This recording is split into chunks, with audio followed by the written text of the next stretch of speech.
146-njy ýylete soraw jogap bölüminden. Bugün tarihimizde bolsa 1445-nji ýylyň Şähriber aýynyň 26-njy güni, Gamary aýdan 1445-nji ýylyň Rabiul awwal aýynyň awwalky güni, miladi ýyldan 2023-nji ýylyň septembr aýynyň 17-nji güni. Elhamdülillahi rabbil alamin. والصلاة والسلام على سيدنا سيد الأنبياء والمرسلين وعلى آله وصحبه أجمعين. الحمد لله والمنة. Bugün hem tara cevap bölümünün navbatı gelip etti. Dua edelim Allah Tebarek ve Teala ettiyen yaxşı amallarımızı bizden kabul etti. Dergahına iman bilen barmaklığa tevfik versin. Çünkü Kur'an Allah Tebarek ve Teala Rabbimiz insanları Kur'an'a iki bölüptür. Ne kadarlar imanlı, ne kadarlar imansızdır. İmanlı adamlar imanına göre yaşayarlar. İmansız adamlar şol imansızlığına göre yaşayarlar. Elbette arada ne kadar adı Müslümanlar da var ki biz imanlı deyip aytyanlar. Olara şu dünyada Müslüman deyip hem aydılıyar ama Allah Teala'nın yanına ola imanlı değil. وَمِنَ النَّاسِ مَنْ يَقُولُ آمَنَّا بِاللّٰهِ وَبِالْيَوْمِ الْآخِرِ وَمَا هُمْ بِمُؤْمِنِينَ وَمِنَ النَّاسِ adamlardan bazılar var. Ne mi diyorlar? İddialar var diye. وَمِنَ النَّاسِ adamlardan bazılar var. مَنْ يَقُولُ ki aytiyar آمَنَّا بِاللّٰهِ min Allah'a iman getirdim. وَبِالْيَوْمِ الْآخِرِ kıyametine iman getirdim. İddia edip de imanım var diye. Allah Teala mi diye. وَمَا هُمْ بِمُؤْمِنِينَ İmanları yok şöyle diye. Çünkü imanın bir isleği var. İmanın bir tagazatı var. Doğru Müslümançılığımızda, Hanefi mezhebimizde ay namaz neme diyençen, arada neme diyençen, Kur'an neme diyençen, falan da inkar etmeyen sana kafir değil mi? Ama Kur'an'a öyle yaşamasak, şeriata öyle yaşamasak, bir de hetmin şeriat fasık at veriyor. Yani şeriatın haydandan çıkan. Bir de facir, efeşker, köre belli günahkar deyip at veriyor yani. O zaman şu taydan bir mebada ol bir adamlardan bolamaydı ki Allah Teala şunun hakkını ne mi diye? Kella bel tuhibbunel acile ve tederunel ahire. Kella her git beytmeller diye Huday Teala. Kur'an'da kella gelenine o da bir kep geçiptirir. Şun şeytmeller diye Huday Teala. Gümen etmeyin bizlere muhalif diye. Kella bel tuhibbunel acile. Belki diye şu dünyanın gelir geçer metanın idindadır diye. Şu dünyanın gelir geçer metanın idindadır. Yani cuma günü ben kabristana vakaytım yol otaryanına. Ben umum yol otaryanına ortam el kabristanımda var yani. Çok otarda benim doğatlım yatı. Hem tayyalım yatı. Doğum kardeşlerim yatı. Yerin üstüne vurşallarım ben bileyen. Dükkanın üstüne vurşallarım ben bileyen. Diyet gelişellerden haberim var. Oklaşallardan haberim var. Vurşallardan haberim var. Meçhide geliyerlerden haberim var. Gelmeyenlerden haberim var. Ne kadar kıyıkçıydın adam haberim var. Şu tadı hem becekler yatı. Bar yoklar yatı. Ben ama ahir isimden dikkat ettim. Yani yoldaşımı da ettim. Dünyanın sonuçu değil. Dünyanın sonuçu. Kella bel tuhibbunel acile. Belki şu dünyanın gelir geçer metaatının idinna. Şu dünyanın gelir geçer metaatının idinna. Ve tederunel ahire. Kıyamatsız diye kenara koyulur diye. Dünyanın kavlamalı diyen kurun yok. İyemek hem bidin ki, içmek hem bidin ki, giymek hem bidin ki, avdallanmak hem bidin ki, maşin de bidin ki, motor da bidin ki. Ama kıyameti yaptın çıkarmalı. Kella bel tuhibbunel acile. Belki siz şu dünyanın gelir geçir metaanın idinna. Şunu vuruyorsunuz diye. Ve tederunel ahire. Kıyameti kenara koyulur diye. Kıyametin kaygısı yok diye. Kella bel tuhibbunel acile ve tederunel ahire. Etsen et, etmesen etme. Bolsan bol, bolmasan bolma. Halanın. Ya'melu ma şi'tum Huday Teala halanın et diye Huday Teala. Yani ilanekem ölüm var. Şu tadı ne yazılır? Vucuhun yevme idin naziratun. Ne kadar yüzler adamlar olacak. Şadap olacak yüzler. Avudan olacaklar. Nurani olacaklar. Ne mi değil? Çün İslam'ı oraya yaşattırlar. İmanı oraya yaşattırlar. Şerif dünyeden gittirler. Vucuhu yevme idin naziratun, ne kadar adamlar şolgun terö taze olacaklar. Şadap olacaklar. Yüdü oldur avadan olacak. İlâ rabbiha nazira. Kimi ortturacaklar? Rabbinin Allah'ını ortturacaklar diye. Şu an hıyabanını geçip yakan. Bir gördük dediğin Allah'ı onu verdi. Gözüne düşüyor. O hamşa tuğrutunda var akım. Üntüne çekiyor. Neçe illetin kelleğinde kalıyor. Şonu bir damca porsuğdan yaradan Allah Celle Celaluhu ne kadar avadan olmalı. Şol Hudayı görmektir. Şol Allah Teala'nı görmektir. Bir gün şol Hudayı görecekler adamlar ki şu dünyada İslam'ı oraya yaşatarlar.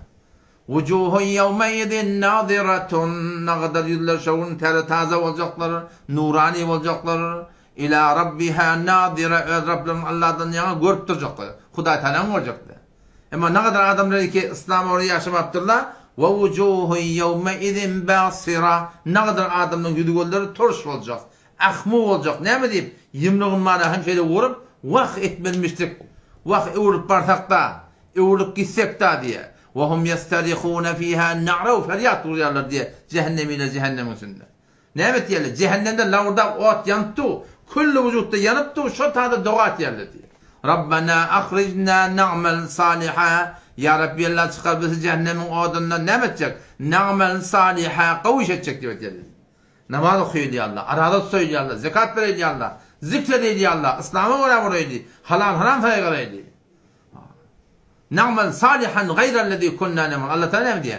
Evvelem nuammirkum, ömür vermedik mi size diyor. Cehennemde navurda tutan adamlara Huda de kepleşecek.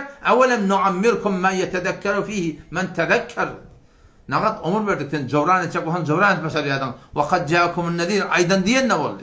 Korkudan ne oldu? Ama kulak asmadınız. Bugün kuzda hiçbir fayda yok demek. Vucuhu yevme idin basiratun. Ertiğine kadar yıllar ahmu olacak, torsu olacak, narahat olacak. Tedunnu en yuf'ale biha fâkira. İnâlekem leb yaqin edecek. İnâlekem bir kemer çeken düğümün bir bili olacak bir bela ödeba diyor. Tedunnu en yuf'ale biha fâkira. Kella. Hergir betmeliler diye Huday Teala. Neden betmeliler? Dünyanı gözün tıkıp ahiret hayattan çıkarmalılar. Dünya kırılıp başına namazdan almalılar. Namaz cemaattan almalılar. Zekatın rica koymalılar. Hecabını hep vermeliler. Hayanı hep vermeliler. Ne mi olacak? İzâ belagatit terâki inâlekem car karkara gelir diyor. Ne can? Karkara gelecek. Haçan gelecek Allah biliyor. İzâ belagatit terâki irvatiki can karkara gelenne وَقِيلَ men şonna elecek men râq. Kime kıtmel bunu nibet yerle diye de. Ne muttur meğer? Ölmer vakbarına can karkara gelende şeyler ferişleri iğneyerle diye. Hazreti İsrail Aleyhisselam 500 tane feriştelerin geliyor diye.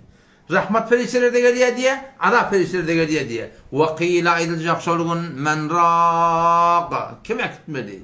Kim mektubu nibet diye. Bir tefsiri. O bir tefsiri ne mi? وَقِيلَ ayrılacak men râq. Dua kuyan getirin. Yasin okuyan getirin. Çüfleyen getirin. Ölüp var ya adam diye. Şolgun burun başa gelecek buraya. وَقِيلَ men râq. وَظَنَّ أَنَّهُ الْفِرَاقِ. Şolgun adam yakin edecek cudayı şun. Ölmeli. Hep gitmeli. Ahim diye de şu var ya. Diye de. Ama şolgun adam şu aydınlayanın geldi o şunu. وَقِيلَ مَنْ رَاقَ وَظَنَّ أَنَّهُ الْفِرَاقِ. Adam şurun yaqin edecek ha. Ekber gitmeli şun farak kuni. Judayun diye. O zaman ne oluyor? Can çıkmalıdır ya. وَالْتَفَّتِ السَّاقُ بِالسَّاقُ. O vakti ki baldıra sorarsa diye. O can ayağın uzun şeyle çıkık diye. وَالْتَفَّتِ السَّاقُ بِالسَّاقُ. Bu nereye gideceğin diye. Bunun hemen kümmede gıda yaratan. Terane gıda yaratan. Ama oğlum bizim ihtiyarımızda da ila rabbike yevme idinil mesâq sürgü. Allah'tan yana. Allah karşına gidecekler. İlâ rabbike yevme idinil mesâq. Ne murttur başına diye. Fela saddaka ve la salla. Ne doğurduydu. Ve la salla. Ve ne namaz okuydu diye. O da. Huday Teala da şol imanlı giden adamdan uçağa iman getirmektir. Hakka hak demektir. Tamam, namaz okumaktır diye. Son imandan sonra en ki muhim tenidat namaz diye. Ahmed bin Hanbel rahmetullahi aleyh. Çünkü 4 mezhepte var, 4 mezhepte. Ahmed bin Hanbel rahmetullahi aleyhin mezhebinde bir namazda kafir değil diye. Bizim mezhebimizde ay namaz ne diyence kafir demiyoruz biz. Ama Ahmed bin Hanbel rahmetullahi aleyh bir namazda kafir diye. O mamdan sorattır ya, amam deyiptir, ne mi değil başına deyiptir da. Hiç bir nama gitmeyen adamı ne mi diyelim kafir demek deyiptir. Onu deyiptir, iblis deyiptir, adama ta secde etmedi kafir oldu deyiptir. Bu Hudayı secde etmen gitmeyen ne yapar Müslüman olmalı deyiptir. Şimdi bilemek yani. İblis adama ta secde etmeni kafir oldu deyiptir. Bu adama ta oğlu Hudayı secde etmen ne yapar Müslüman olmalı deyiptir diye da. Doğru bizim mezhebinde onu değilmeye ama bir namazın hakkında en ki teleke yaman hüküm neyme? Ulamaların şuntunne davatı var. Şu Müslüman mı ya kafir mi? Kella idâ belagatit terâqi. Okuymadan okuyma. Ama inalekem. İdâ belagatit terâqi. Al-vatika can karkara geldi. Ve qîle men ayrılacak şolgun men râq. Kime gidecek şey? Rahmet ferişte mi? Ya azap ferişte mi? Ve zanne ennehu'l firâq. Adam şolgun yaqin edecek. Gitmeli uşun. وَالْتَفَّتِ السَّاقُ بِالسَّاقُ الْوَطِيكِ baldır sorarsa nakayt neyme can sık geliyor. İlâ rabbike yevmeydin mesâq Allah'tan yana atılacak. فَلَا صَدَّقَ وَلَا صَلَّى doğru demedi, hakikati kabul etmedi, zekatın vermedi tefsirde geliyor. وَلَا صَلَّى namaz okumadı diye. فَلَا صَدَّقَ وَلَا صَلَّى Allah Teala diye. اَوْلَى لَكَ فَاَوْلَى ثُمَّ اَوْلَى لَكَ فَاَوْلَى Vay senin halına diye. Şu namaz okumayan adam et ya. Zekat vermeyen adam et ya. Hakkı tesir etmeyen adam et ya. اَوْلَى لَكَ فَاَوْلَى mertobat diye etti o da. Ölüm mü olsun sana diye. ثُمَّ اَوْلَى لَكَ فَاَوْلَى ثُمَّ ذَهَبَ اِلَى اَهْلِهِ يَتَمَتَّى Okumayanlığa bir, şerikate oraya bulmayanlığa bir, öz hanıvadahından yana yetemetta diye girilip tekabbür bile gitti diye. Ay böyle da din deyip bir yerine, şerikat deyip bir yerde diye. Huda Teala yadat diye. Ayahsabul insanu en yutraka suda. Şu insan ki şerikate oraya bulman diye. Şu insan gümeneti öz haline koydurum kadip diye. Öldün gittin. O dünya gidip gelemem deyip veren kendi şu var. O dünya gidip gelemem diyorlar. Gidip gelemem Muhammed Mustafa Aleyhisselam gidip geliptir. Şol Kur'an getiriptir. Kur'an'ı ne mi diye? Ayahsabul insanu aya insan gümenet diyer mi? En yutraka suda öz haline koydurum kadip. Hesap kitap yok kadiyem diye da. Öldün gittin tamam mı kadiyem diyem diye. Allah Teala yadına ta diye. Bizim yadımız ta diye. Allem yekun nutfe. Kıyamet inkar edip duran adam bir damca suda edim o diye da. Nemeden? Abi esit mi? Abi mukadder mi? Abi baran mı? Nemen suğundan? Alman suğundan mı? Behun suğundan mı? Akar suğundan mı? Yok. Alem yekun nutfeten min meni. Bir damca suğundan nedim o şehvet suğundan diye. Şehvet suğundan. Yani kaşke bir hoşbu olsam işçik böyle. Yomne etberlenir dedi. Oklanıp durur. Sonra kâne alaka. Karagan muttur sonra. İnen gövrehinden. Fakalaka bir şotarı yaradıptırlar. فسوى إلى يقطع بربر الترلة فجعل منه الزوجين الذكر والأنثى erkek ediptirler, denan ediptirler. Oğlum ne mi yarabbi? Ne mi diyecek böyle? Bir sorun var ya Huday Teala. Bendelerine bir sorun var. Sorun ne mi? Aleyse zâlike ayasul zati ketidi yoktan baretti. Bir damca sudan yarattı. Şöyle döküp çıkan sudan yarattı. Şöyle ekberlen sudan yarattı. Aleyse zâlike ayasul zati mukaddes. Biqadirin ala en yuhyel mevte. Aya şu Allah kadir der mi? Ölür diretmekte diyor. Cevap vermesin Müslümanlar. Kafirlerim cevap vermeli. Bir damca sudan şu forum gülüp duran, keplep duran, yani ki şeyle bir zat yarattır. Şu Allah Celle Celaluhu ki şu hatta milyon çağın yarattı. Yani ki göre göremizde bir de şu tarzda zindagi verip başarmayalım. Yani ki kıyamet bulundu emasan dinle başarmar mı karşı? O şu tarzda Müslüman doğullum. Bel tuhibbunel acile vel mulla. Dünyanı kavurup ahirete koyyanı kenara koyyan bulmalı. Dünyanın kavuran ayıbı yok. Ama dünya nerede bulmalı? Dünya yüreğin içine caylaşmalı. Su taymıl var. Taymıl yürüyecek olsa su gerek. Taymıl yürüyecek olsa su gerek. Su olmasa taymıl yürüyüp olmuyor. Ama su hasan derman o vakit ki taymılın daşında olsa. Su eğer içinde olsa diye taymıl tamam oluyor. Dünyada şoförün daşında olsun, cibinde pul olsun, maşinin motorun himmeladın olsun. Ama bel tuhibbunel acile, dünyanı kavurup ve tedarunel ahire, dini kenara koyan bolmaydı, namazı kenara koyan bolmaydı, hicabı kenara koyan bolmaydı, şeriatı kenara koyan bolmaydı. O zaman ne olacak? O zaman Huday Teala bir de şu dünya verin, o dünyamı satın aldıracak. Ve la tensa nasibeke mined dünya diye Huday Teala. Dünyadan öl peydanı yattan çıkarma diye da. Dünyadan peydamın ne mi? İyip savanın, geyip yırtanın, Huda için öden iyi verenin. Eğer şu olmasa bizden heyvanla farkımız yok bizim. Hayvanla iyi biçip da. Hayvanla suretini keyfet ketpiye. Bir de kıyameti övüden iyi vermek bolmasa, o dünyanı avat etmek bolmasa, bizim hayvanın hiç farkı yok. Belki hayvanın etek düşer. Ne diyeyim? Öyle hayvanla ne düşünün hakim. Vela tensa nasibeke mined dünya. Dünyadan öyle hessaniyattan çıkarma. Yenmez, giyinmez, keyfimiz sürelmez. Ama övden kıyameti yaatlap o dünya amadegi görmeli. Ve ahsin kema ahsanallahu ileyk. Bir de Huday Teala'na kavluk ediptir. Bir de Allah'tan bendelerine kavluk etmeli. İnşallah şun bereketine dünya ahiretimiz abad bulur. Xop, baraylenni soru cevabı. Göreyin soruğlu nemma. Cezakumullahu khairan ve aleykümselam ve rahmetullah. Müslüman doğumlu salam verdir. Xop. Cezakumullahu Yakupcan. Ve aleykümselam ve rahmetullahi ve berekatun uğrada. Xop. Tada Müslüman doğumlunun biri soruqşı bolğudy.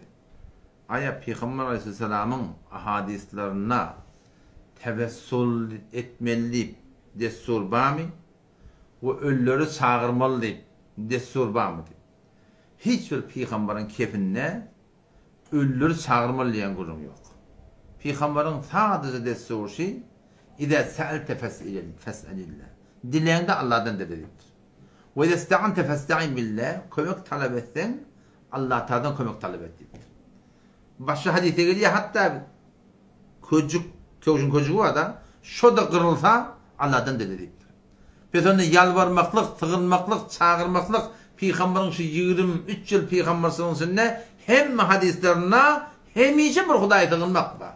Eğer bir tane hadis var kitaptıllah Peygamberin var bilmeyen falan velini çağırın, falan şehit çağırın, Mesihilere İsa Aleyhisselam çağırın, yeni birini çağırın diyen yeri bir hiç ondan yok Müslüman oğlum. Elbette Peygamberin hadisinde tevessül var yönü. Tevessül ilgilenler ne var? Huday Teala'dan yalvarıp Allah Teala'nın orada bir söyleyen dadı var. Şunu ağlatan Huday'dan dileniyor. Tevessül ölün çağırmaklığa değil mi? Ne kadar var biliyor musun? Cuhuş getiriptirler, bir tevessül kabul etmeyecek diye. Görün o döneyin. Tevessül Kur'an'dan sabit. Tevessül hadisten sabit. Tevessül doğru şeriatın ödünde bağda. Yöne tevessül diyenleri ölür çağırmak değil. Onun aslında tevessül demeyenler olsun. Peygamber Aleyhisselam mübarek sırahatin hadislerine var. Tevessül etmekte var. Peygamber yolu öğretiptir. Yani Kur'an'na Sure-i Kahf'te geliyor ve Ashab-ı Rakim.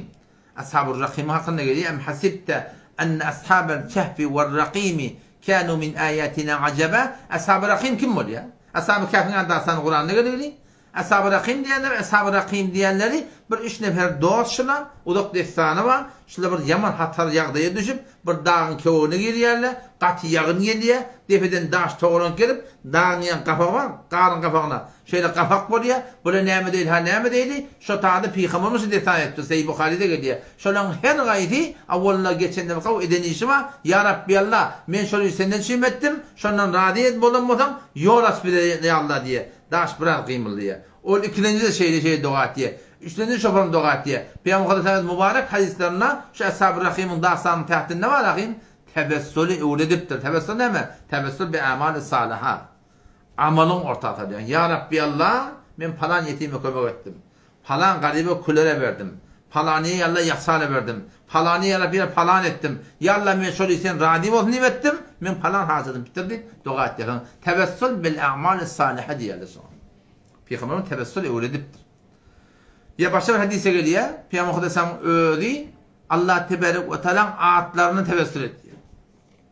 Allah Teala'nın ayetlerine tevessül etmek için Huvallahu'llezî la ilahe illa huve'r-rahmanir-rahim el-melikul kuddusus selamul mu'minul muheyminul azizul cebbarul mutekebbirul halikul bari'ul musavvirul gaffarul kahharul vehhabul razzaqul fettahul alim يا القابض الباسط الخافض الرافع المعز المذل السميع البصير يا الحكم العدل اللطيف الخبير الحليم العظيم الغفور الشكور العلي الكبير الحفيظ المقيت الحسيب الجليل الكريم الرقيب المجيب الواسع الحكيم الودود المجيد الباعث الشهيد الحق يا الوكيل القوي المتين الولي الحميد المحصي يا المبدي يا المعيد يا المحيي يا المميت يا الحي القيوم يا الواجد الماجد الواحد الأحد الصمد القادر المقتدر المقدم المؤخر الأول الآخر الظاهر الباطن يا الوالي المتعالي البر التواب المنتقم العفو الرؤوف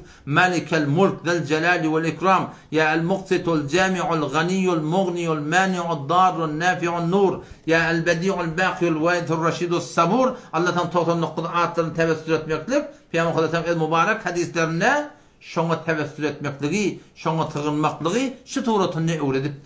Ve belki Esma-i Husna tebessül etmeklik 180-nji ayet. Dikkat öyle 180-nji ayet Sure-i Araf bardoki Allah Teala ne diyor da? Velillahil esmaul husna. Allah için awadan atlar var. Fed'uhu biha. Şu Allah'ın çağırıntığının şu awadan atlar bilen diyor.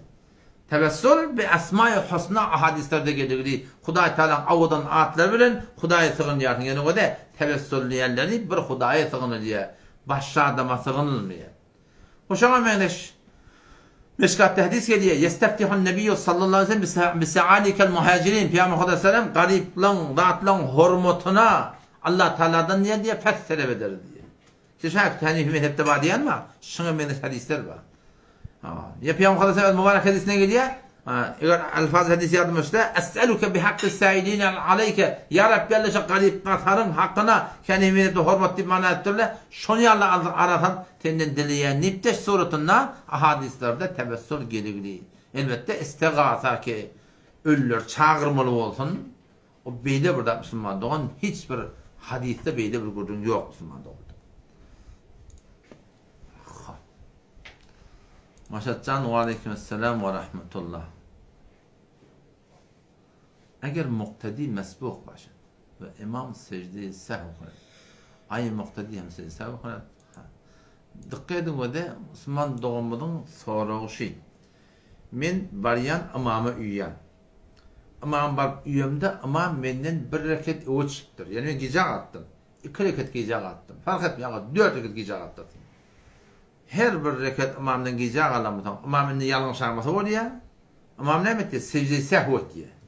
İmam namazda bir yerini yanlışıptır. On bir tarafı salam bir akınım, yani 2 secde etti biliyor musun? Ondan sonra bir iki iyide kalıptır. O imamın yanlışın yerinde yokmuşluk değil hamana, bağda olacak, yokmuşluk değil hamana. Ferezden yok da valla. Yine şu imamın öyle secde etmem hava. İmam tağdaman ki şu imamdan farık olayanca secde sevetse, ve şu imama şu tağda tabi olmalı.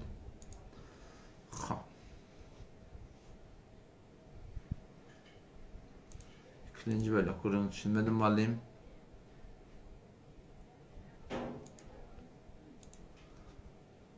Dikkat edin o da imam yanlışanla ya ölümüz de yanlışanmadan namazda doğrusu ne mi? Afdal şey kimin yanlışlıktan hemen bir yerde yanlışlıktan ne secde çok oluyor. İki tarafına salam verip secde etmeyen mi? Ya yok bir tarafına mı? Bir ödün bolanda afdal şey ki bir tarafına salam vermeli. Bir adam iki tarafına salam verse sevati yine doğru. İrat yok. Kavdu ne mi? Bir tarafına salam vermeli. Yani imamı beter zaruri.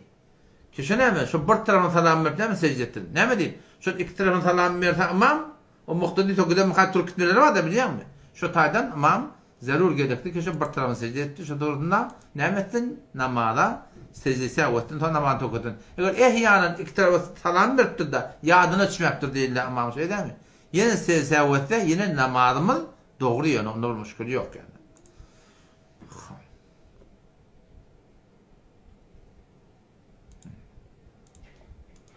Tadı Müslüman doğumun sorağı şey men namaz okuyup dünyada bir tane yılan çıkaya. Akrap, ıtcan çıkaya. Paşlağanel korkaklar. Paşlaktan şimdi namazı falan etmek gerek ki. Şimdi her sırası bir paşlaktan da korkayamaz. Şol yalak yağdaydı. Şimdi namazda durdun. Kaptanında hurata tayak vardır, kevuş vardır. Hayti bir zap vardır. Alakını vuruyan, öldürüyen. Yamasanın gelip namazın izini başlayıp şu turatında gidivermeli. İşte şu turatını etmeli. Ya başladı turatla böyle adamana namaz okuyuptun oradan çıkıyor onaylanaya. Ya. Tana ruku ettirene, secde edene. Komşana şu birel camiyyette kancık edeceği. Kenarda koyup da namazın izini edama veremedi.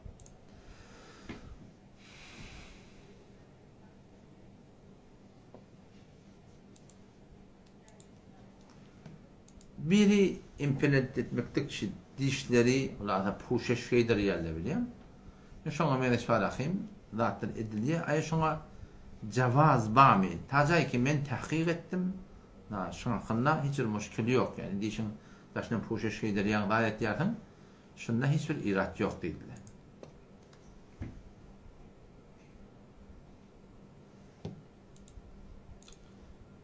Bu tadı yine şu önkü sorun iyiydi. Men şu an bir ödüm namaz okuyuptun, namazımda yalnızsam, iki tarafıma salam vermeli, ya bir tarafıma salam vermeli. Doğrusu, afdali, soğabı razı ki, men bir tarafıma salam vereyim, iki secde deyin, oturayım, namazın iyini getirin. İki tarafına salam verirse de birazın seviyse açıp konunun doğru ki, icadı var, ama kavutu ne mi? Şu bir tarafa salam vermek.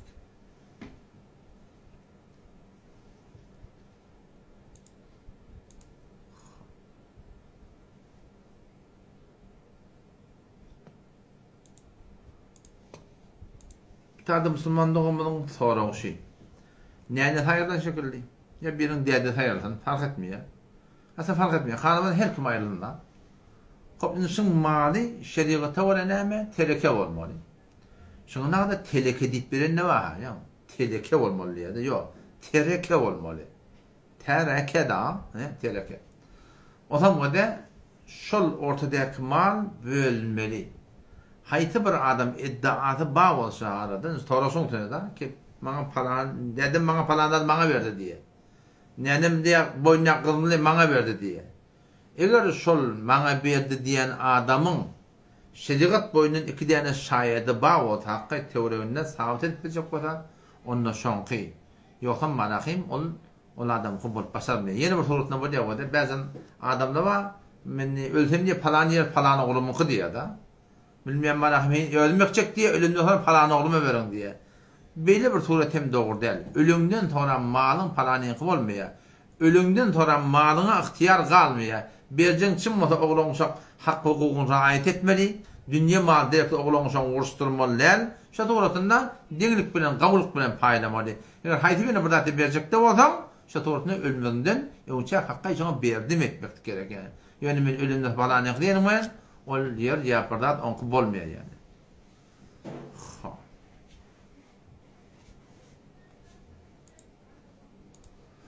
Bu da Müslüman doğumların soruğu şey. Ki üçür zekati efeşkar millete belli edip verelim mi, batırılı verelim mi? Dikkatin o da sadakatlı iki form. Bir sadakat var nefli sadakala, bir sadakala böyle vacip sadakala. Yani üçür yalak, zekat yalak, nedir yalakla ne bizim boyunda vacip oluyor. O nefil sadakaları şu kadın Türkmenlerdeki nakıl, sağılın berenini soğulalım bilmeni. Batırılıca vermeli o sadakaları. Enin hayırına, atan hayırına, ola ata soğap bağışacak deyip veriyorsun, nefil sadakaları, şoları oğruyunca edip gariplere vermeli. Başardan garibin oyda bilmezsin. Kapısına koydu kayda var. Kapıyın kalktı. Yok, bulmayan garibin oyunu ver. Adamları belli etmiyor yani. Ama vacip sadakalar var, üçür zekat, onları adamdan gözünün önüne vermeli. Yani belli etmeli çok koyanım. Ne bileyim, son falani, işte on zekat verene, üçür verene töhmet var, şu töhmetten kaçmalı, o hem de millette de bir teşvik olacak ki, falani vacibatını verip bir de şu doğrultudan vermeli. Cezakumullah hayran.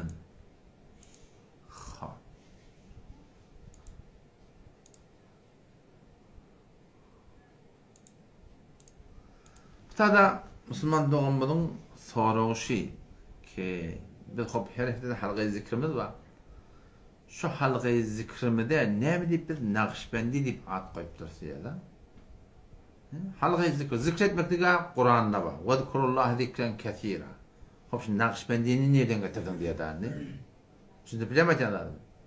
Zikretmek diye Kur'an'da var. Zikretmek diye hadislerde de var. Bu şeriatın tüyyen de Allah'tan yaratmak mı? O şehirde halqa zikrinde, topçuluğunda Nakşibendi deyip ad takmakның ne manası var? Dikkat edin o da Müslüman oğlum.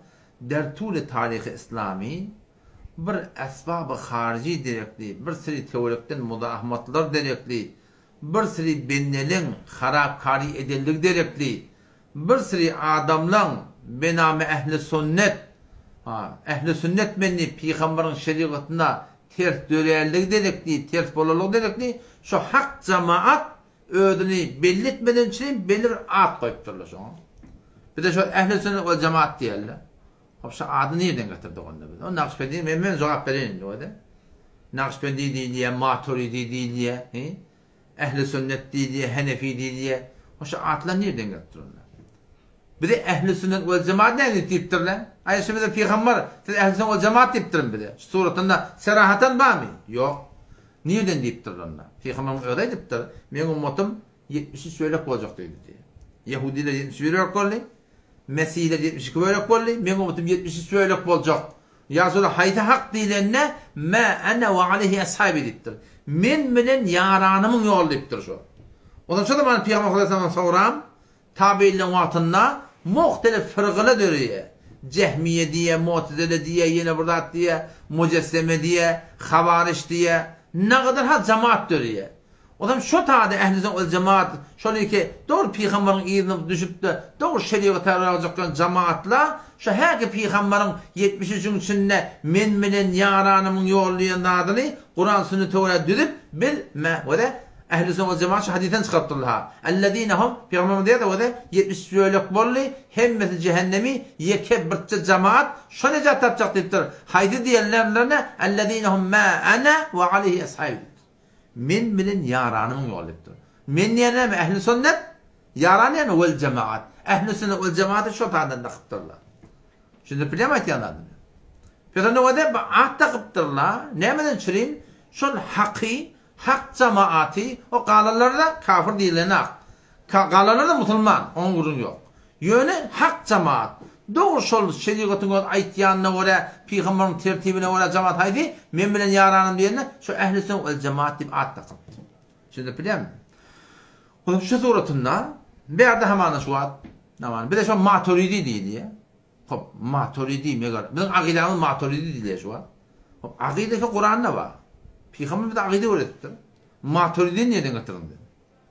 Hop bu da dikkat bu da İmam Azam rahmetullahi aleyh şol Kur'an'dan peygamberin kefinden aleyhissalatu vesselam hakiki ehli sünnet akidesini düdüp 5 tane kitap yaptı. El-Fiqhul Ekber yaptı, El-Fiqhul Ebsat yaptı, El-Fiqhul Awsat yaptı. 5 tane kitap İmam Azam rahmetullahi yaptı.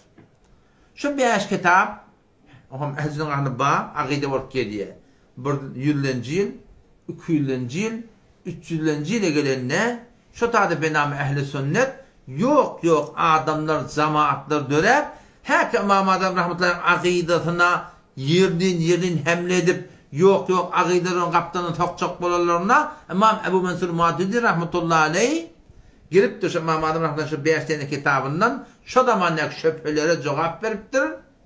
O şu dayda Maturidi şu adına kalıptır. Yok hem İmam Mansur Maturidi rahmetullahi aleyh cedid bir dat getiren adı yok. Yani şu adına meruf oluptur da. Şimdi bilemek ya adı. Şu doğrultusunda İmam Azam rahmetullahi aleyh Hanefi mezhep, Maliki mezhep şunlar nereden getir? Hiç sözden gelen adı yok. Porun fırkalamamıştık. Porun cemaatlamamıştık. Şu 4 tane imama hatan etimat ediliptirler. Her gayette bir yurdun adamdı.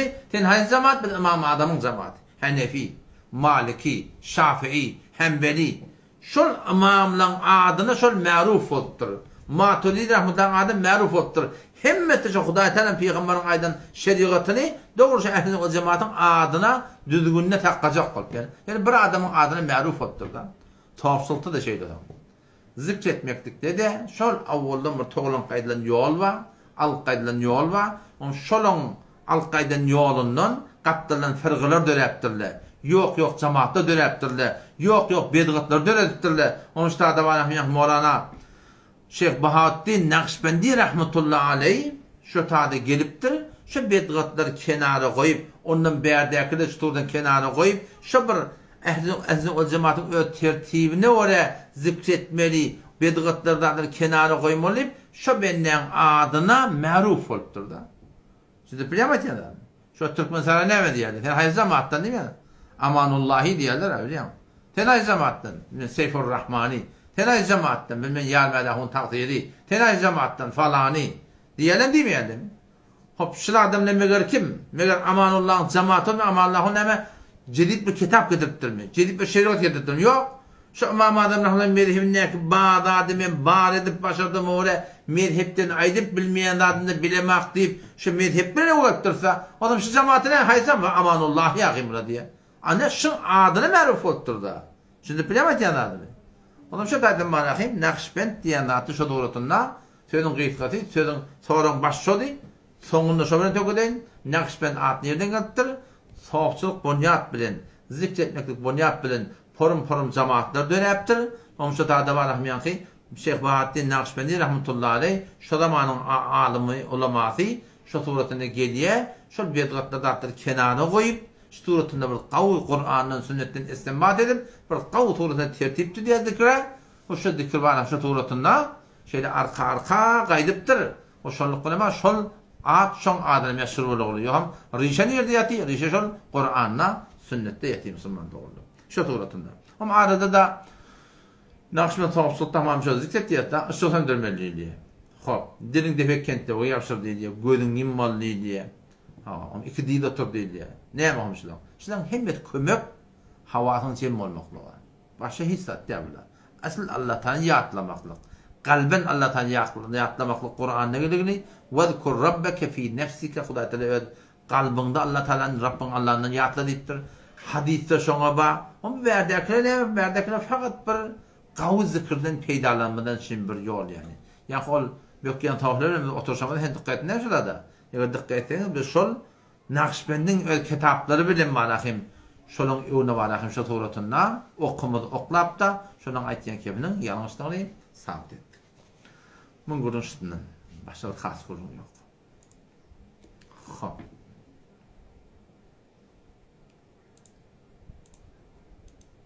Butada Müslüman doğumuz men bir muallim bilen gurundeş boldum diýipdir. Otam diýipdir ki o şuna maňa şu öýle goýlan ekille bar ha. Muňa saýa kelewe bi diýipdir. Ha. Ýok, gadim peýgamber wagtyny el bilen çekilýänmişlik, dap bilen çekilýänmişlik canly atlanykda. Canly derýa sanki irady ýok. Ha, ol şu zamanyň ekli haram. Bu zamanda meni bilmeýän dürbün bilen çekilýär, ýene bir bilen çekilýär.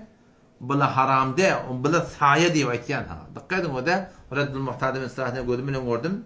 Kime gerekde o tafsir bereyin? Ekil, haýty bir ekilde iki zat tapylsa, şoň haramlygyna şek ýok. Bir, Allah Taala yaradan meňdeş boldy. Hoşa taýyryň ekilini, şofar awdallah goýupdyr 1 metr ýarym.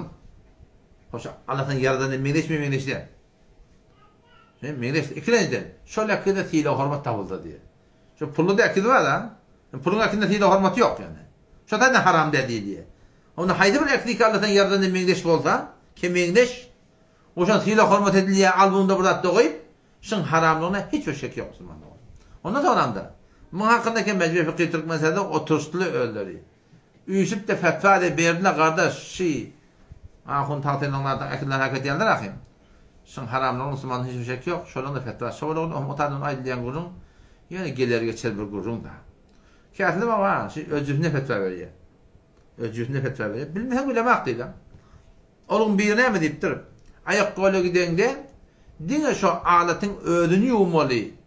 Etektekiler yumalı diyen. Ama Allah ona şunu ne mi diyen dedi. Ben de dedim, avval aşı dedim, defedekin yuğunda dedim, etektekiler tuğdege dedim. Yumalı diyen bir gurrun. Manası yok. İkinciden de, o mufti, Taqi Osmani hafizahullah näme diye. Ayak golody peşew etsen, peşew jaýyň ýudun mu hawa? Terek jaýyny da ýumalypdyr olar. Oten terek jaýyň ýudun. Etekdäkile de ýuma bolýar şeýden. Gara diýeni kellehiniň burdadyny aýdyp görýär. Bilmeýänden bilemek diýdi agaza. Peýgamber bolup, burda soralarny men bilemek diýipdir. Biz peýgamberden göndä diýen oldy näme? Temir köp sekreter adamlar. Ýa. Olýdy ba? Ýa.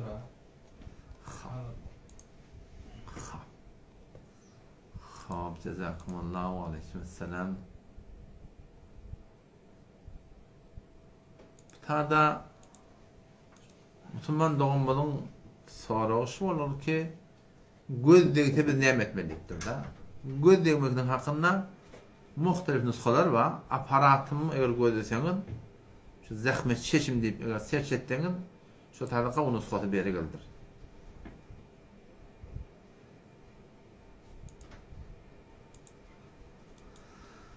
Hacerül Esved'den soraptırlar. Şu Mekke-i Mukarreme'de bir daş var. Otam şu taada şonu, ulata şonu kifarlıya, dada diliye. O şu turatında şonu daştan da ota şonu ulata elim udatıp kalmalıya. Asan udatıp kalmalı şu Hacerül Esved diyenler ne? Hacer diyenler daş. Esved diyenler kara. Kara daş. Bu daş nereden geliptir? Bu daş hakikatinde cennetten geliptir diye. Avval karada yemiştik diye. Akmıştık diye. Ak daşmıştık. Sonra adamın elini tüykep adamların günneti sebepli şu daş karattır diye. O da şu taydan şol Mekke-i Mukarremen bir çetinde koyulan daş o şeriatın öz boyun hacın ahkamatlarına şu tuğrutunu varakim teyipolamak ya da şu tuğrutunu işaret etmektik var. Ve onun açık bir tane filmde ben gördüm Fezai Mecazi'de. Kafirlerin biri şu daş neyme daş kadip ular tertibilen yanında bir tane yetkazıda olmalı. Ular da 3 milyon barmak kıyından ular barıp şundan bir böylece vurup alttır diye de şu neymeliyim mi oluyor diye de sonra imtihan etiptir diye şu daşı. O ahir bir neticesi kardeş şu daş yerin gününde yok diptir diye. Şu daş yerin gününde kulun yok diptir yaşamayız. Nereden geleli? Cennetten geleli. Cennet nerede? Cennet yedi tabağın üstünde Müslüman doğurdum. O zaman onu Allah'ın ulak bir destanı var doğurdu. O Fatimi'yle de attılar. Allah'ın bir vat Hacer Esad'ı oğula var kitiyelle var. Falan çok ödeyalım, hak diyelim. Ulak destanı hemen doğurdu. Şu an huzur zihnim yok bile mahkum beni.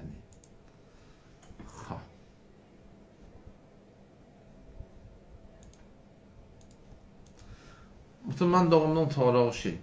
Biz bir yerde işleyek, amamda yok deyiptir.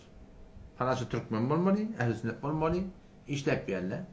Aramızda amam yok deyiptir. Cemaat edecek koyar, amamata şerayet neydi? Neymiş şertlerin imam olup başar yani diye. Dikkat edin o da, avvela amanı ferza neydi? 10 nefer işlep yer, şunun içinde hayti bir kavrak, bilyen olsa namazını, şol adam evi düşüp de var ahim, şu turatında aman bulmak gerek. Açık koyalım hem şeraitin bilmehede. Şu an alımı bolmahada yeni de şu 10 neferin içinde haydi bir kavrak bileyenmada şey o çipte aman olmalı. Amamı namazı yıkılıkta okuymalılardan mümkün bolduğundan. Şu Peygamber Kudasan ne mi diye? Haydi bir yerde bir adamda 3 adam olsa 3 adam bir yerde ba şu adama namaz zamat edilmese şeytan şeyden musallat burada. Bu da bir kurdum. Şeraiti ne mi? Şeraiti ki yani aparatımda eğer var akım ten şeraiti imam şöden deyip yazsam aparattan telegramdan ne getirir. Şu tada ince bir grup vardır. Şoları kulak asıp da evet, imam olmaklık şeraitini avadan yerine getirmektik gerekiyor. Adından evet hem var avada kıraatın doğru olmalı. Şu turutuna ruku secdeyen cahil ne olmalı. Nerede secde vasıp oluyor. Şoları bilmeli. Şu da bilmeli de atlar. Bilen akta ne emettin? Her kaydan vururum. O adam içinde kim kavrak biliyor? Şey o düşsün imam olsun. O şu turatında öğrenmektige de idnaki lan mesuliyet boyuna aladat netin inşallah taala.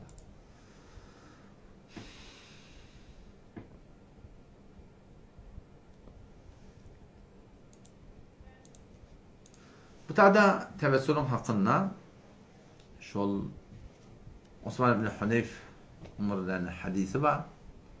Şu hadis şundan ibadet ki bir adam gözü kör. İki gözü kör. Peygamber Kudasan yanına geliyor. O şu tuğratında var akıyım. Ya sonra bana dua etsen Allah temin gözüme şefa verir diye. Peygamber sana sabretmekte kavdiptir. Sabrettiptir da. Ondan sonra dua et diye.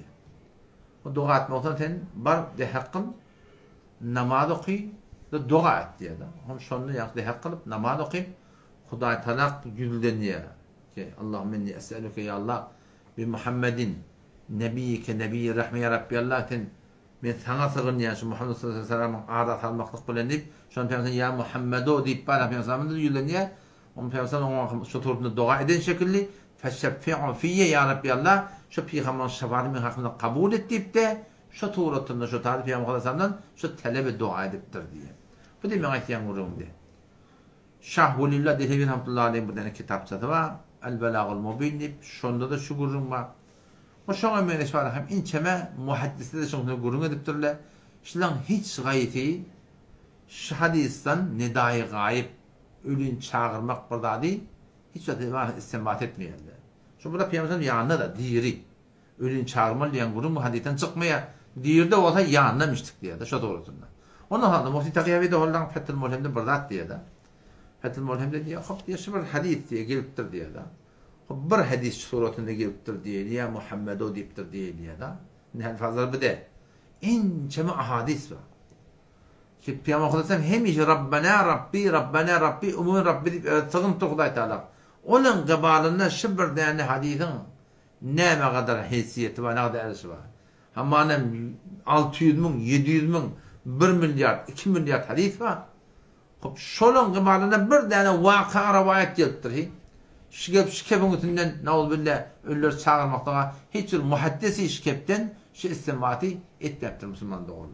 O şu taydan nihayeten tebessül bir duayı Nebi Aleyhisselam şu hadisten sabit etti yani. Aleykümselam ve rahmetullah. Türkmenistan'da doğulan bir selam verdi. Cezakumullah.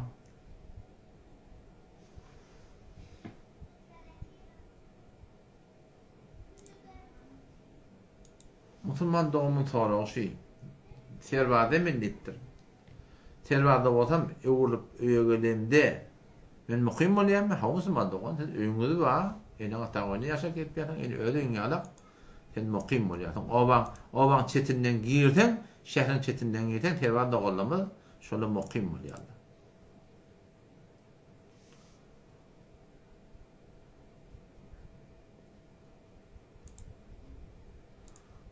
Tada Müslüman doğumunun sonra şol yankı Nakşibendi zikr kalbi etmekten hadis var ama o iki tane hadis var. Nirede var Mirqat'ta Molla-i Hayr rahmetullahi aleyh şu hadisleri getiriptir. Ve eteğini de yarık koyuptur. Şu iki tane hadis deyiptir baştan. Şu iki tane hadis şol Nakşibendi sağda atlan etken zikr kalbini delilliktir. Şu doğrudan hava.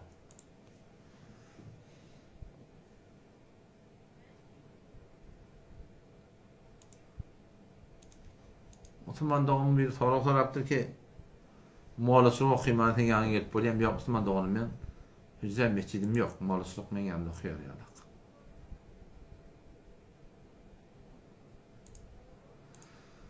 Soru şu olur ki sünnet okuyacak bolanna ama öğlen 4 rekat pardon sonra sünnet var. Akşam namazının pardon sonra sünnet var. Yatsı namazının pardon sünnet var. Cahilini adamda 3 götüye diye de. Hava. Şol mustahap. Yani 3 götüyen soğat. 3 götmehini günahsı yok.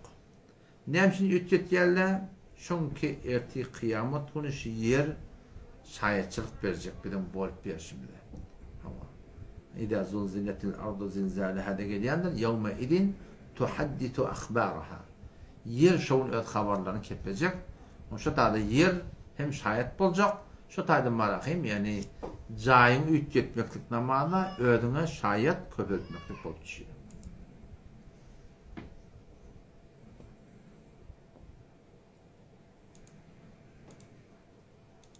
Tada Müslüman doğumunun biri yülük derdine aydıttır ki İncil'i Türkmen dille pakş etip de olur diyorlar. Türkmen ilarasında. Hava elbette her bir adam ki her bir etiqadda bolsa şol etiqadan rahmet çekiyor. Ellezine amenu yuqatilun fi sabilillah. Onlar ki iman ettiler Allah Teala'ya. Onlar Allah'ın yoluna uğraşıyorlar diye. Vellezine keferu onlar ki kafir oldular. Onlar dekotorunaklar. Yuqatilun fi sabilit tağut. Şu şeytanın yoluna uğraşıyorlar diye. O şatadan ona rahmet çekiyorlar. Bir de rahmet çekmiyor. Onlar elbette Mesih'in hakkında Allah'ta tevfik koyup ben 2 tane kitap yazdım. 2 elbette çap bolusu kaldı. Kimi gerek bolsa ben PDF'ini vereyim, Word'unu vereyim. Bir kitabım küçük kitaptır. Ez Mesihiyam ve Forsit. Şu Mesihilerden sonradır dedim da. Şunun için 16 tane sonra vardır. Şu 16 tane sonrağı şunun angır başlayan keşişinin de yanına barsan, şu kitapçan okuyup barsan, şuna hiç vakti cevap verip başarmalı Müslüman oldu. O bir kitabın ki Mesih'in hakkında yazdım. Elbette o doğru kitap. Hava Seyri Növin der Tevrat İncili Emruzi. Şu zamanda yazanda Allah tawfiq 200 sefe açar boldy. Oşa turutny ýöne soram on ýerde CD ýazdy, şo turutunda olar çap boluksuz galdy. Kime gerek botalar men berip başarýan Mesihiýetiň hakynda men öz has beren gurunum bardyr, Telegramda da bardyr, aparatda da bardyr. Mesihiýet turdan getirer, aýretin bir papka puşaty bardyr. Şonu inşallah taala gurunlar idarlap da hakykaty ýetip de şo turutunda almaňyz bilmeňiz artdyryp din İslam'a inşallah taala kömekçi bolmakly hem başararsınız inşallah taala. Arada Dotorlan bir Türkiye'de gelip vermiştik. O ustad şo diye bir gurrunu eşitdim diye, o hem diye şonu öwrenim diye de falan ýerde falan sefer falan ýerde diye. O hem diye çağıra baranda diye ýa-da Mesihide diye gelip dawat berdi ortam diye. Dawat berdi. O men diye Türkçede bilýär, bardım diye ýa-da diye şo tenden öwrenen adam aýtdym diye de. Ustad şıbır diye gurundan pır kaçtışı diye uğurlap görünmek diye. Tabii meni gördüğümde diye var, aňrakdan geçiyor diye de. Şo turda alımıňyzy artdyryň, bilimiňizi artdyryň. İslamdan defa etme botak, Kur'an'a hizmet etme botak, alımsız bilimsiz Müslüman da olan bolmaz yani.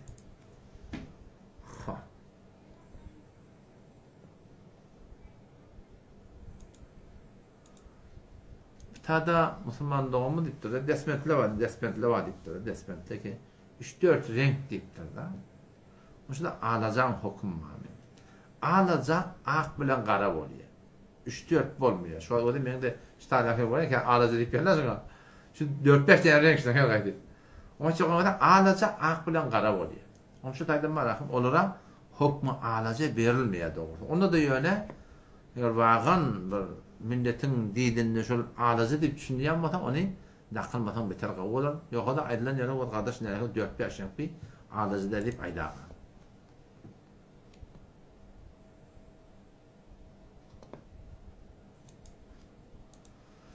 Tada Müslüman doğumu dipdir. Bir ahun aýtýar diye ekil şol fiýholaňda şol hakka elim bol mesas etmese ulata bir adradyr bolmasa ekilde haram de diýip aýtýar diye. Kardeş ol öz jüzünde fetwa beripdir. Yalan bolsun, ýalňyş bolsun.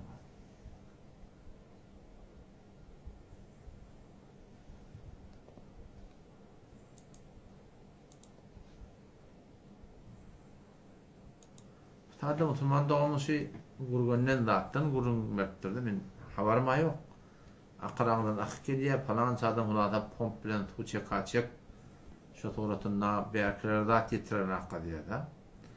Hemme kişinki millet näme diýip hemme isbat men belli adam isbat diýär. Muny döwletiň ýerine idarlama bolar. Döwletiň üstünden şuralaryň üstüne idarlap da şo toratynda sagat karar ederler bir zat idarlama Müslüman doğum.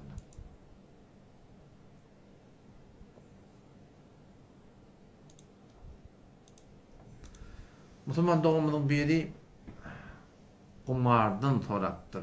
Gumary terk etjek bolýan başaramak dipdir. Gumaryň haramlygy Kur'an'da Sure-i Maide'de 90-njy aýat, 91-nji aýatda gelýär. Ki iman eten adamlar Allah Teala innemel hamru vel meysir şol gumar, meşrubat, alaq içkiler, rizson, pelittat, necisat min ameli şeytan, şeytanyň amalyndan gaçyn gewreňi çekin belkim nejat tapadyňyz diýipdir. Ne haramlygyna şek ýok. Müslümandyň soragy şu ki men şol gumary näparym terk etmeli. Derkul kulli guruna deýin. Teleke bir adatlar bolýar. Bilip dursun günäligini terk edýän diýe näçe terk etmeli. Diqqat ediň wede adamlardy amal etdirýän zat, etdirmeýän zat näme anam, aqidam, duýgy güýçlenmeli. Onun şu turatında şu da terk bolmaly bolsa, awul başdan dua etmeli. Ya Rabbi Allah'ıma tawfik bir falan taat edeyin, namazyma gaýym duraýyn, aradama gaýym duraýyn, gözüm hifazet edeyin. Ya Rabbi dinim hifazet edeyin. Yalla gumardan men görýän çeken, yalla öwrendirin şuny terk edilmän ya Rabbi Allah diýip de özüne sığınmak gerek. İkinciden şol urda gelip beren dogatallardan aýryşmaly bolar. Yoldaşın gaqqara bolsa iýmiden telek diýipdirler. Şol adamlar bilen gelip de ýene de ol durmaklyk kıyım bolar. Şuna uly hata öwrenşen de adamlar. Arada dogatallar birdi ya da amal şey onun bunun namysy zady şeýle görünüp du adamlaryň gözüne diýär da. Oşun gödemejek bolsaň näme etmeli? Men gödemejek bolsaň sen imanyňa beýlendirmeli. Anamyňa beýlendirmeli. Ananjyňa beýlendirmeli. Dua etýärdiň, Qavda olsa bilen gezýärdiň, telekde olsa görýäjek ýerdin. Şoň bereketine inşallah taala gün ýüregiň tawy ýer gider. İmanyň näme gabylandyryýar? İmanyň gabylandyryýan zat imanly dostlar, imanly oturşuklar. Çıkın gidin cemaat tebliğ bolma 7 gün, 10 gün inşallah dostluğun dağıtlığın evveli olsun. Beter inşallah taala gawlyk bolar inşallah taala. Kitap badır, menzere merk badır. Şonu okuýatyňyz, kene oçýatyňyz. Meňe aparatymda bir puşa badır, ikinci puşadır. İmaniyatyň gurundur. İmanyň inşallah gabylansa, haýty bir terekejek bolsa inşallah taala göwrämi çekmeklik beter aňtat bolar.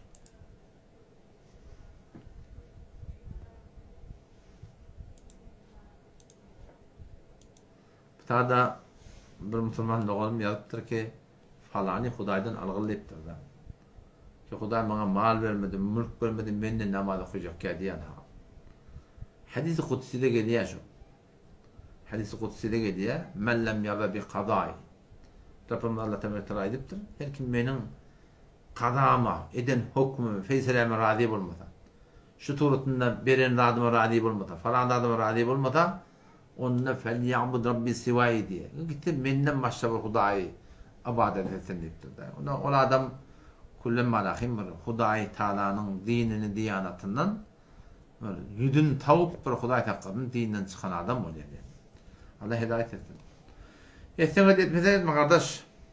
Nälekem dar çukura baranda şo taýda belli bolar, näme. Hudaýy Taala taňa bermepdir, bilip berenlerdir. Eğer berem bolsa näme boljagyny ne bilýär. Hudaý Taala etdi kıyamet günü gariplerden mezet haýet edýär. Kimin teni ýanymda ejil bolaldyň diýekdi. Men hem garip etmedim. Belki sen haýry salahyň şunda. Merillerden iki imanı gidipdirler. Hudaý Taala mezet haýet edýär. Kesin men ýanymda ejil bolaldyň diýekdi. Men hem gawwar meşhur bir derdime muhtara etmedim. Belki sen haýry şunda diýekdi. Ondan şu taýdan Hudaý Taala öd eden maraham kısmatına razi bolmadyk adam olanda Hudaý Taala'dan başga gidip Hudaý özüne gözlenmeli bolýar. Ýok-hamda Hudaý Taala şu hikmetine razi bolup da şükretip gelme bolar. Namaz okuyman bilen Hudaýa derler ýok kardeşim. Men iýen özümden çürüýüm. Men iýenim geleceğine peýdasy ýok. Ogluňa da peýdasy ýok. Her kim özünden çürüýär. Namaz özünden çürüýär musulman. Öz fikriň azat bolýar. Öz kıyamatyň abadat durun. Öz şu dünýäde abadat bolýar. Beter yüreğin bolýar. İnşallah dua etýän elhamdülillah. Kitab-ı Sohanany arasy yok, okuyamak.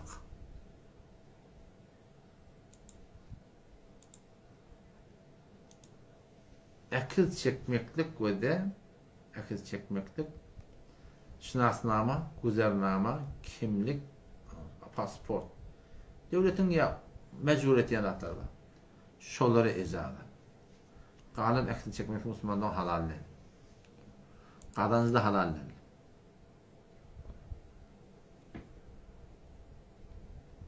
Nurda da tada sende bir hat yattı men aylaga düşünmeden doğdum. Hop ya Allah. Hop Müslüman doğdum. Tarihin bir tağatta bolup bardy. Men imamda var, bu da yatıp da galy kullan. Hop hayır inşallah. Allah Teala kabul etsin. Tada vesile bolacak bolýan Müslüman doğulymyz var. Başdan vesile bolmak kıyım bolýar. Bir geçek inşallah da bolar edayli. Allah Teala bilen kabul etsin. Dua edin, soňra imam bolsun. Tağmanca şu dünýede ýalancıda ýaşap, ulara gaýtmaly bir güne, on şek ýok. Dua edin, Allah ıstigamet bersin. Geljek näme boljak boldy? Geljek näme boljak boldy kardeş? Näme kynçylyk geljek boldy? Näme ýagdaýa düşýärmiz belli de, durubiljegimiz belli de aslında. Näme etmeli? Afiyet dilemeli. Ya Allah, sen Allah'ı şu dereceye getirdin. Biziň eger bolup ýerşime öňe boljak bolsa beýle bolmaýardy. Bizi niredik, bu zatla nire ýarap berdi. Mene bir dogamda şey diýilýär, Hudaý Taala ýarap berdi. Biziň borçymy öwretjek bolsam, bu zatla bolmaly. Allah ta fadlyny taldy. وَلَوْلَا فَضْلُ اللّٰهِ عَلَيْكُمْ وَرَحْمَتُهُ مَا زَكَى مِنْكُمْ مِنْ أَحَدٍ أَبَدًا. Allah'ın ihsanı, fadlı. Ödünýär şeyli dua edeýin. Hudaý Taala iman bilen ýaşamakda tawfik bersin. Istigamet bilen tamam iman etsin. Feýlen bolýar. Assalamu alaykum, maňa dua edin.